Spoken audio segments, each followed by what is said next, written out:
Okay, so today we're going to talk about shoes you don't like to wear, or the ones that sit in your closet and you're like, yeah, I'm made to wear them, or I bought them on a flight of fancy, or I was with my girlfriends and I bought them and really I don't like them, and this is why. So and then we might even, if we've still got time, we might even explore shoes that you were made to wear, things that you didn't really want to be wearing, but you were told you were forced to when you were a kid by your parents, or whatever the expectation was that didn't work for you. So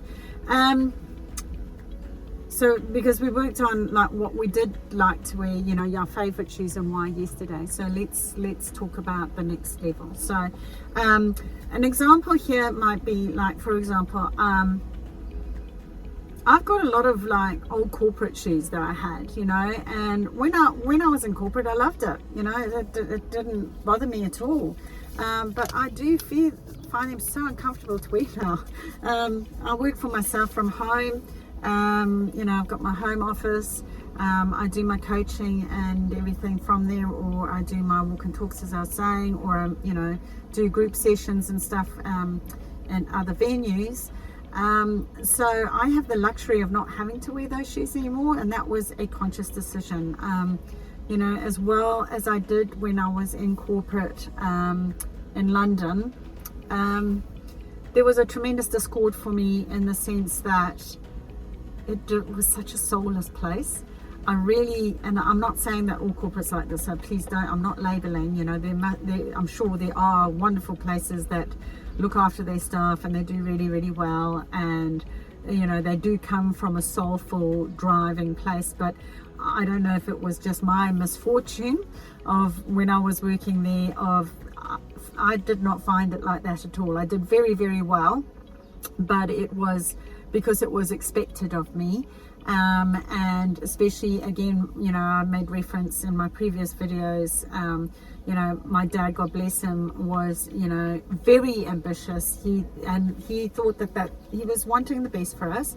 He wanted us to do financially very, very well, because, education was a luxury when he was growing up. And breaking into high society was a big deal for him because he didn't come from a place of high society. So, his generational expectations came through, and that pressure came through on us as the kids. And, so that's what you do if that's what's expected of you. And I was very good at it. So it wasn't hard. I was certainly able to fulfill the shoes that wear the shoes that my father expected in order to get the recognition and appreciation. But there was an internal discord with me in that I didn't like how they were treating other people. It was very self-serving. I found it quite narcissistic, a lot of material gain and emphasis on position, power, status, rather than how were you treating people. I had one instance where someone died, and the boss died in one of the banks, and the the bank analysts were standing at our design table section at the reception, talking about who was going to fill his shoes, who was going to be the next guy that was going to take over. And they were actually having an argument about who was going to get his position. And me being me, I happened to overhear this, and I interjected and said, well, has anyone actually sent flowers to his grieving widow? And are his kids okay? Are you going to go to the funeral? And they honestly looked at me like I was a Martian. And I was like, man, the guy was in his late 40s. I don't even think he was 50 yet, and he's dropped dead, and he's left his wife and 2 kids, and all you guys are talking about is who's going to get the job.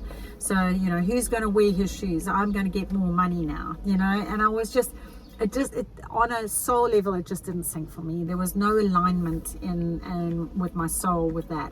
So I have my shoes, and I do sometimes wear them when I go to events that require it, but they are pretty rare. They normally gather a bit of dust, if I'm honest. So and they were all high heels, and you know, suede shoes, and black and blues and browns, and what fitted in with London kind of attire. That's what was expected, and probably still is, to be honest. I don't know. So it's the shoes. I don't wear those very often, and I'm quite fine with that, and I don't really have any desire to rush back to it. I'll wear them now and again, just as a you know, bit of a, oh wow, I remember this kind of venture. Then there's the you know, the shoes that I just don't like to wear, like I mentioned yesterday, buying those pair of I think they were Nikes that my son had suggested, and they just squeeze my foot, and I'm like, I just, you know, am I going to hobble around in pain until I've broken it in? Probably not. Total waste of money, but I'm going to see if I can get them stretched or something, and so we can try again, but we'll see. Shoes that I don't like to wear on a personal level. The really high stilettos don't work for me. I love that some people can wear them, but I just find them so uncomfortable, just not for me. You know, the lower heels, it's getting back to that practicality thing, and it's just being something that I'm not, you know. So I'm just trying to think if there's something else. Like I don't like goth shoes. I'm not saying there's anything wrong with goth shoes if you've got goth shoes. I don't know if you know what I mean by goth shoes, but you know, there's big heavy like Doc Martens with big heavy heels, studs, that kind of thing. That doesn't work for me personally. You know, I find it too hard and too masculine, and I would find that quite heavy to wear on my shoes. But my favorite is wearing, you know, like jandals or no shoes, absolutely none, barefoot, in touch with nature, just as you are. That's my favorite. So I guess the not wearing shoes, you know, is wearing shoes that you don't like is something that you really need to look at as well. Like, have a look in your cupboards and go, I don't like that pair of shoes, and I don't know why. What is it about those shoes that you don't like? And that will also tell you about you. It's like me with my corporate things. It's like, you know, been there, done that. It was a false environment for me. I felt just in a place of discord when I was there. Did very well. But so now, if you would be kind enough to go into your cupboard, pick a pair of shoes that you don't like, take a photo, pop it in the Facebook group, and tell us what it is that you don't like about these shoes. What is it that, you know, like there might be an example of, like, you know, with my son, where I bought them because he said, oh mum, you've got to get these, and this and I just went with the flow. It might be that you bought a pair of shoes because that was the thing that, you know, all your mates were wearing them, you know. So my daughter's really into Crocs at the moment, you know, and you see, I haven't got great memories of Crocs. In Zimbabwe, they were called something called bubble gummers, okay, and they were literally made out of plastic. And do you know how they have those sort of jagged edges on the side, and they would have straps, and these jagged edges, they just chewed holes in your feet like you wouldn't believe. They were so uncomfortable. Okay, now I see Crocs, and I have a bad association from having lived in Zimbabwe, because shoes, again, because of sanctions that we had in the day, you know, like all clothes, shoes were a luxury, and clothes were a luxury, and even just getting something that fitted was a luxury. So you didn't really have choice. It was, well, if the shoe fits, you buy it, literally, quite literally. And the bubble gummers just would make absolute blisters. I mean, you would bear it off wearing nothing, honestly. So I didn't wear them. So when my daughter started saying, oh mum, I want to buy Crocs, I had all these poor associations. Well, they're totally different now, you know. And I'm not endorsing Crocs. I don't get any money, just being clear.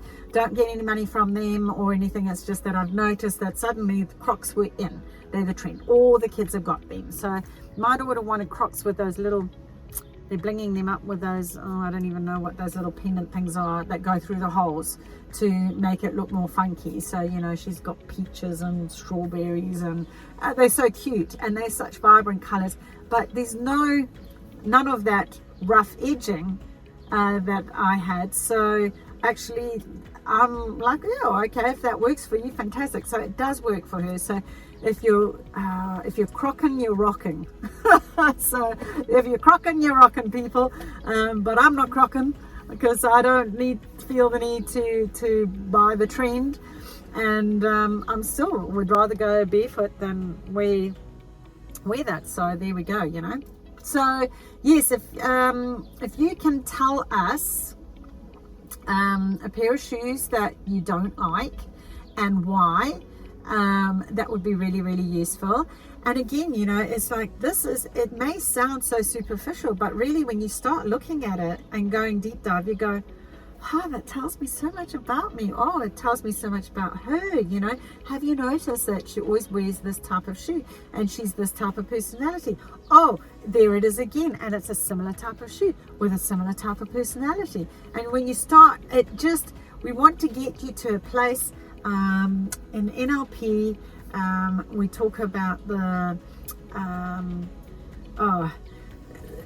consciously aware of, not when we start off, it's like riding a bike. Okay, so it's the incompetence, consciously incompetent, or unconsciously incompetent is the first one. So the first one is where you don't know that you don't know, okay, which is where a lot of us are, which is where awareness comes in. You've got to now be aware that, we're going to say in the case of riding a bike, when you were little, you didn't know that you couldn't ride, okay, a bike. It never even crossed your mind. Then one day, mum and dad got you a bike and you became consciously incompetent. You realized that you could not ride the bike and that actually you're quite bad at it. So you had to now learn. So it's like, this is the same thing with the shoes. So we've become aware of the shoes, which ones work, which ones don't.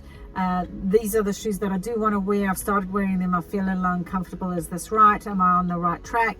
And then you go into consciously competent, which is where you start wearing them and you're getting a little bit more comfortable in them, and it's like, oh, actually, you know what, I can do this. It's like riding a bike. Oh, you know, mum and dad don't have to keep holding on anymore. Now I can do this myself. And then the last one is where it becomes habitual. So it is unconsciously competent. So that now means that you can do it rote. It's automatic. You don't have to think about it.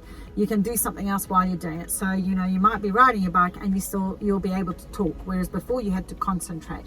So it's the same with the shoes. It's like, let's get aware, you know, consciously, unconsciously incompetent. A lot of people don't even know why they're doing what they're doing and why they're doing it, you know. So here's the good place to start.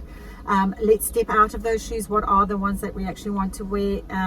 You know, is this the way I want to actually go? Then we get to the point where it's like, you know what, I'm comfortable with these shoes and I'm rocking it.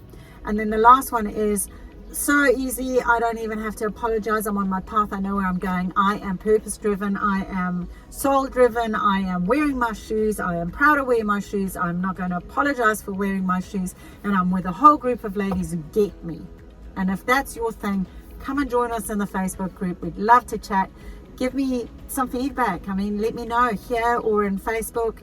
I do want to know, and I do try and get to as many comments as I can. And yeah, just let's get moving, ladies. Let's get aware. Let's develop. Wear your shoes your way on your path. Okay? Thank you so much. Namaste.